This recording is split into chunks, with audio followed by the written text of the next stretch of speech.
Hey everybody, so today That's for the terrible puns from last episode. And that is for Bob Saget. Bob Saget! Bob Saget! Anyway. It's time to learn geography now! Hey everyone, I'm your host Barbs. Most people only know one thing about Madagascar, lemurs. But if you dig deep, you'll discover a country with one of the most unique demographical anomalies on the planet, the people. The people here are like the real treasure. Oh, so you're saying lemurs aren't as important as humans? That's speciesist!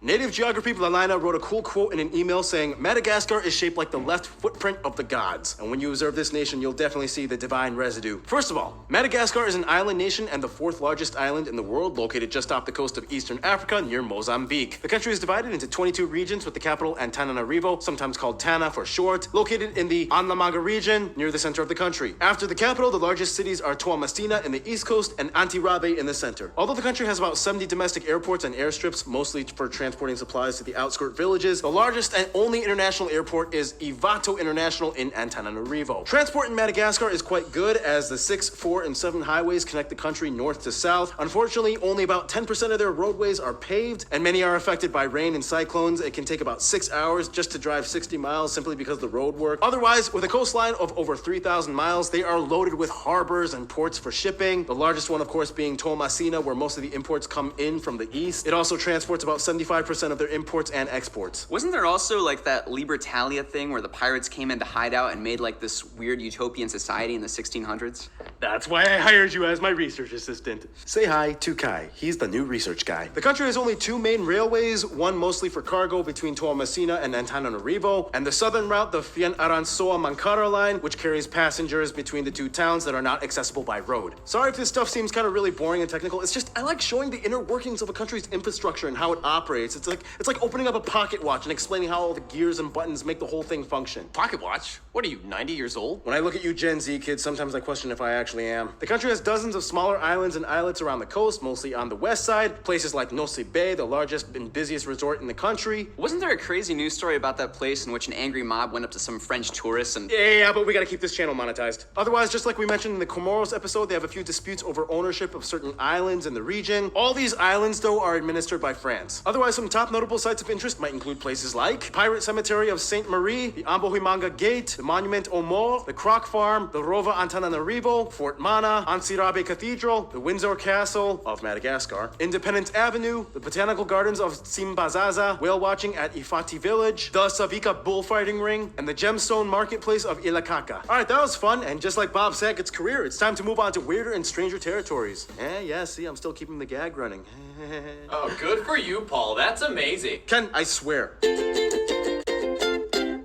In Madagascar, it's like grandma's kitchen. Everything is homemade with an original recipe. And this. First of all, Madagascar is made up of 4 main landscape zones: the wetter east coast, the drier savanna west coast, the really dry southwest coast, and the central highlands known as the Tsaratanana Massif, where you can find the tallest peak, Maramokotro, further up north. It even snows on the peak sometimes. These mountains also provide the source of all the major rivers, including the longest, the Mangoki. However, the Ikopa is probably the most important one as it flows through Antananarivo, known for its distinct red color caused by river sediments. Not too far off, you can find Lake Alautra, the largest lake in the country. Alright, now that that's out of the way, if you've watched any kind of documentary or show or incredibly accurate cartoon depiction of Madagascar, I'm sure you're fully aware of how unique and distinct the country is when it comes to nature. Due to the geographic isolation, somewhere around 80 to 90% of the flora and fauna can only be found here and nowhere else. Not only that, but even though Madagascar is only like the 48th largest country in land area, it makes up about 5% of the world's entire known biodiversity. Some have even gone so far as to label it the 8th continent. Yo, check out the new kid. Hey, you can sit here with us. Cool, thanks. What's your stories? Well, I have the most mammals. And I got the most birds. And I have the most diverse species in general. Cool. Yeah, well, I got spiky rodents, owls with ears, hissing cockroaches, red frogs, leaf geckos, and crackhead monkey things with one long finger.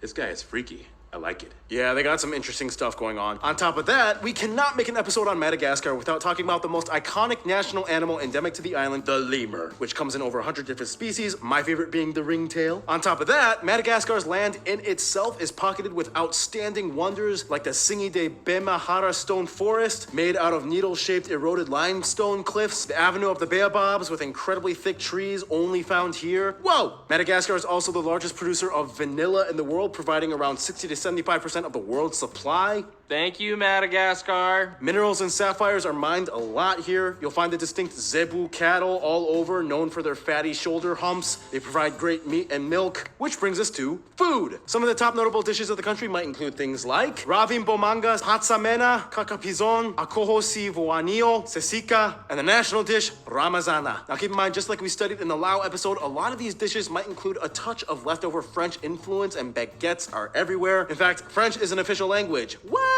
Yeah, we'll explain that in. Now, if you thought the landscape and animals were interesting, wait till you hear about the backstory behind the people of Madagascar. That's where the story gets real good. A person from Madagascar is called Malagasy, not Madagascan, not Madagascarian, not Elon Musk, who is mad at a Gascarian. Yeah, that joke. Malagasy. Got it? First of all, the country is made up of about 25 million people and has the westernmost Austronesian people group in the world. About 95% of the country identifies under the broader Malagasy title, which is subdivided into about 20 different ethnic groups, the largest being the Marina, the Betsimi Sakara, and the Betsileo. The remaining percent is made up of other groups, mostly Europeans in French origin, East Africans, Chinese, and Indians. They use the Malagasy Ariari as their currency. They use the types C, D, E, J, and K outlets, which can all pretty much accommodate the same two-prong format most Europeans use. That type E though is weird because it has like a socket that has its own prong that goes into the plug, and they drive on the right side of the road. Now, what exactly is a Malagasy person? You would think, well, they're in Africa, so they're just Africans, right? You know, black, done. But hold on, there's a little more to that. There's a twist, and it has to do with Austronesians. No, Ken. Yeah? Yeah, I'm gonna get a triple shot of espresso. You're like half Filipino. These guys are technically like your cousins. You explain this part. Are you sure? Yeah, don't question my tactics in running this show. Just do it. I mean, doesn't Noah usually do the... Do it or I'm fired, right? Ken, do it, Ken, or you're fired. Ken, I swear. Madagascar is actually a relatively newly inhabited island. Although evidence of human foraging goes back to about 2000 BC, the earliest settlements occurred only about 380, and they were actually by Austronesian people from the Southeast Asian islands. Over time, Bantu people moved across the Mozambique Channel and mixed in with Austronesian settlers, creating a whole new race known as the Malagasy. This means that the average Malagasy person, to a varying degree, has a genetic haploid structure derived from both sub-Saharan African and Southeast Asian people. This is why Malagasy people look different from mainland Africans and can come with a variety of skin tones. Sometimes when meeting the locals, you might feel like you're more in a Polynesian or Southeast Asian country rather than Africa. Whew. Was that good? Can you dye your hair green? Ken, I swear. Anyway, the Malagasy language is one key factor that sets Madagascar apart too, as it's related to other languages in the Nusantara region of Southeast Asia. Side note, that word I just said, Nusantara, is the term used for the entire archipelago of islands in Southeast Asia. And the craziest thing is, the closest language to Malagasy is actually the Ma'ayan language spoken in Borneo, not a native African one. You can find other similar words in other Austronesian languages, like the word for island, Nosi, versus Javanese, Nusa, or Malay-related words like Rihanna versus Riyam. On top of that, as a former French colony, French is an official language, mostly spoken by the government and educated officials, although only about a quarter of the population are fluent. Still, you see French signs everywhere. Culture-wise, as mentioned, there are 18 tribes, each with their own distinct customs. For example, the Betsileo are known for their Famadihana dead celebrations and Zebu rodeos. The Betsimi Sakara are known for being like the best fishers. The Sakalava are the non-Malagasy Bantu-derived tribe, and they have their trance ceremonies that talk to their ancestors. The Antandroi are like the ones that live near the spiny forest and are famous for their drums, spears, and flutes. The Bara are famous for their cattle herding and hair braids. The Antafasi are the desert sand people, and so on. About half of the country is Christian, whereas the other half adhere to indigenous folk religions, sometimes synchronized with Christianity, making Madagascar one of the highest percentages of populations that practice traditional beliefs. Speaking of which, it's time to talk about history. In the quickest way I can put it, foragers come in, but maybe die out or disappear. Austronesians sail in, then the Bantus come in, then the Arabs, the Portuguese, many many small kingdoms. This dude decided to unify it. English and French missionaries, deportation of the Queen, colonization of the island in 1896, independence 1960, 1972 university strike that resulted in the end of the First Republic. This guy becomes president and kind of stays that way. Protests, modern era, and here we are today. Some notable people of Malagasy descent or who came from Madagascar might include Jean-Joseph Raberevello, Daguerre, these soccer players, Raymond Ranjeva, Samuela, Nini Donaya, Olombolona Ricky, Viavichila, Nirina Zubir, Albert Kwan, Lego, Mahaleo, this former president, Michelle Rakoston, Lolo Sini Tarini, and these traditional singers. All right, time to move on to the last segment. Now, being a country that was raised from distant settlers mixing in, Madagascar has always kind of understood what diplomacy was all about. As a member of La Francophonie, they get along pretty well with other French-speaking countries, including their smaller island neighbors, Comoros, Mauritius, and the overseas territories of Mayotte and Reunion. Canada has been a huge investor, though, for decades, especially in mineral mining. As a part of the SADC, they get along with South Africa and other nations in the area, especially for trade and business. Many people even have family members in Mozambique. China today is the largest trade partner, though, with sales reaching about 765 million. Historically, relations with the USA go back to the 19th century and were relatively close, except for that one period in time during the 70s when they closed ties because they favored the USSR, but relations picked up back again in the 90s. However, a lot of Malagasy people I've talked to have said France would probably be their best friend. Yes, there were the colonial years, but their history and interaction is so closely intertwined with a relationship that is better than ever today. France is the second largest trade and business provider. They're the largest export receiver, as well as foreign aid donator. They provide the largest number of European tourists, and overall, the two countries are very strongly linked. In conclusion, there is no place like Madagascar with things in it found nowhere else. With a unique people and makeup, it's no wonder why they call themselves the 8th continent.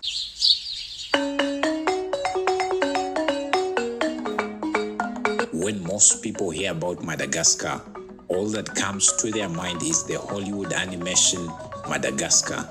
But Madagascar isn't just a Disney film. It is a real island nation found in the Indian Ocean on the eastern part of the African continent.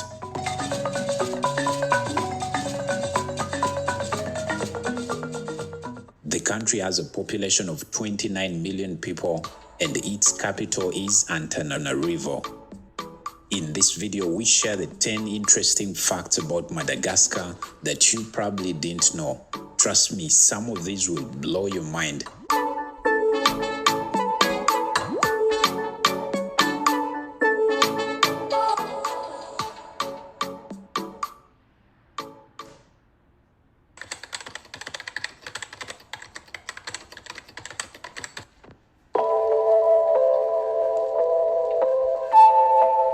Madagascar is the 4th largest island in the world. The country only comes after other islands like New Zealand, Papua New Guinea, and Borneo. Madagascar is an African country found in the Indian Ocean and it measures 1,600 kilometers on the longest axis and 570 kilometers on its widest points.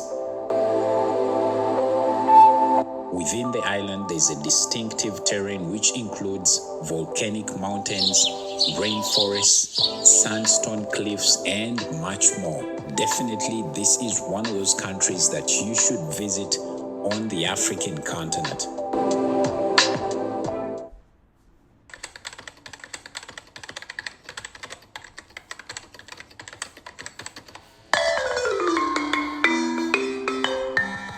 Did you also know that more than 50% of the world's chameleon population is found in Madagascar?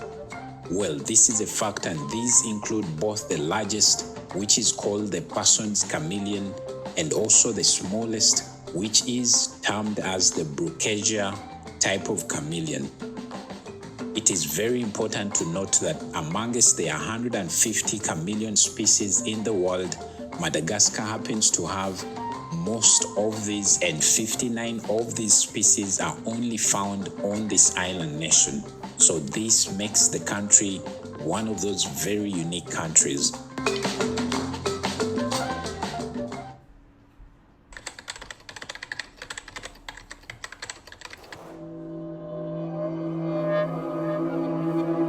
Although Madagascar is predominantly a Christian nation, Many of its citizens believe in some higher powers that are provided by their ancestors. They believe that if they need any spiritual solutions in their country to solve many of the problems in their country, they need to search these solutions from their ancestors that lived before them.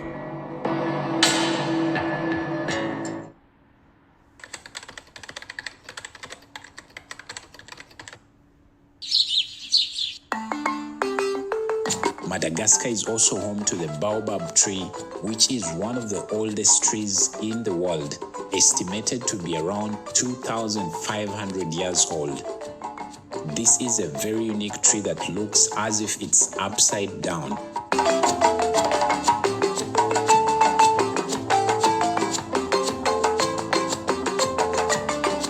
This bottle-shaped tree seems to have its roots up in the air, which makes it one of those very unique types of trees in the world.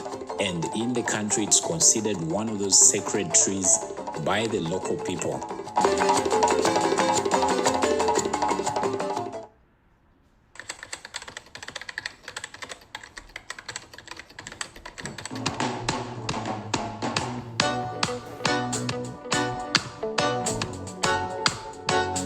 Hey, did you also know that 10% of the citizens of Madagascar smoke weed? Well, this basically translates to at least one person in every 10 people smoking weed. Quite a high number, right? It is said that much of this weed is consumed for both medical and recreational purposes in the country, which ranks Madagascar with other weed-smoking countries such as the USA, Jamaica, France, and many more other countries.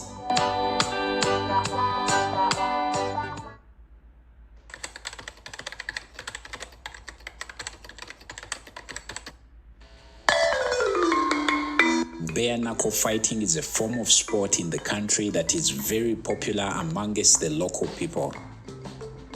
This is locally called moraingi, and it's used as a form of entertainment for the visitors and also as a form of economic activity, as the onlookers and the fighters themselves bet on who will win on a given fight.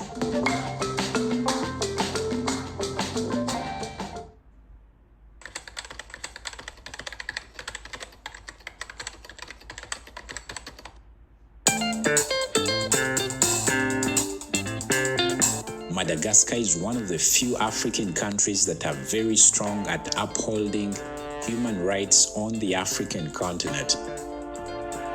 People's rights are strongly protected under the constitution that governs the country, making Madagascar one of those best countries to live on the African continent. Rights such as one's right to ethnicity, rights for children, rights for religion, rights for sexuality, rights for assembly, and many more other types of rights are well protected under the Madagascan constitution.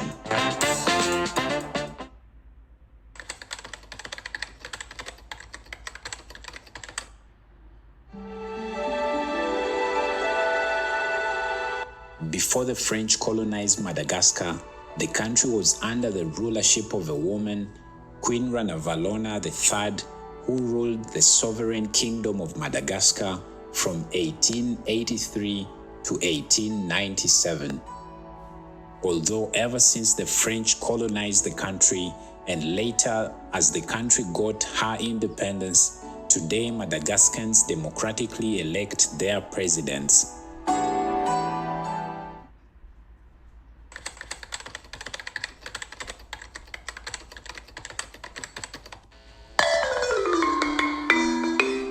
Did you also know that in Madagascar, both the women and men wear the same type of clothes?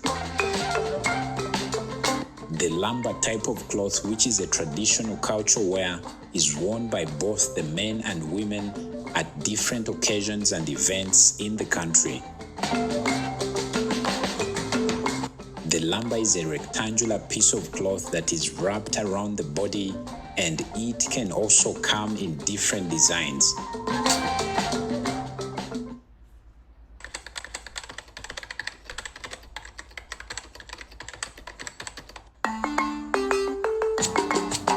During this current pandemic, Madagascar became the first African country to come out and claim to have found the medication that could help relieve the symptoms and signs of this current disease. What followed was this medicine was widely distributed in the country for mass usage by the citizens of Madagascar.